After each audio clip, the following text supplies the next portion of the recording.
ప్రభాస్ ప్రస్తుతం బిజీగా ఉన్నారు. వీటన్నిటిని పూర్తి చేసుకున్నాక సందీప్ రెడ్డి వంగ సెట్స్ కి వెళ్ళాలి. మిగిలిన సినిమాలతో కంపేర్ చేస్తే స్పిరిట్ కోసం ప్రభాస్ తప్పక మేక్ ఓవర్ కావాల్సిన సిచ్యువేషన్ కనిపిస్తోంది. సో డార్లింగ్ రెడీ అన్న వెంటనే రైమని దూసుకుపోవడానికి సిద్ధంగా ఉన్నారు సందీప్. ఈ సినిమా పూర్తి చేశాక యానిమల్ సీక్వెల్ మీద కాన్సన్ట్రేట్ చేస్తారు. యానిమల్ లాంటి సక్సెస్ వచ్చిన తర్వాత సీక్వెల్ చూడాలని ఉవ్విర్లూడుతున్నారు జనాలు. అందులోనూ అది పాన్ ఇండియా రేంజ్ సక్సెస్ కావడంతో రణబీర్ కపూర్ ఫ్యాన్స్ లోనూ ఆ ఈగర్నెస్ కనిపిస్తోంది. యానిమల్ హిట్ ని దృష్టిలో పెట్టుకుని సీక్వెల్ ని కూడా సూపర్ డూపర్ గా ప్లాన్ చేయాలి సందీప్. దీని తర్వాత ఐకాన్ స్టార్ తో సినిమా ఉంటుందనే ప్రచారం జరుగుతుంది. ఐకాన్ స్టార్ అల్లు అర్జున్ తో సందీప్ సినిమా ఎప్పుడు? ఈ ప్రశ్నకు ఇప్పుడిప్పుడే సమాధానం దొరికే పరిస్థితి లేదు. త్రివిక్రమ్ తో larger than life movie plan చేస్తున్నారు బన్నీ. ఆ సినిమా పూర్తయ్యాక సందీప్ తో మూవ్ అవుతారా లేదా అనేది తెలియాలి.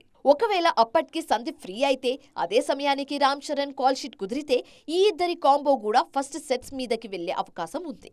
సో స్పిరిట్ యానిమల్ సీక్వెల్ అయితే గానీ Sandeep next step icon star తో ఉంటుందా, గ్లోబల్ స్టార్ తో ఉంటుందా అని చెప్పడం కష్టం.